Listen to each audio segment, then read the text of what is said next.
So I was here on a HVAC preventative maintenance, and I walked into the storage closet. I usually keep air filters up there, and I look up and I see this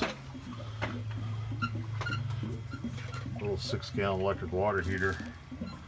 I've never seen that blow out like that, but it's pretty crazy. So we're going to be replacing this. I'm draining it right now. That's it, and check that out. Whole thing freaking blew out. So what is this? It's a Bradford white little 6-gallon 120 volt. But you can actually see how it's actually leaning on that stand. I think we're going to replace this thing too. Put it up with some actual, something a little heavier or something. So as you can see, look at the piping.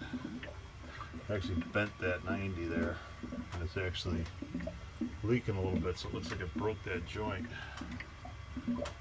Crazy. So amazing, the force of water.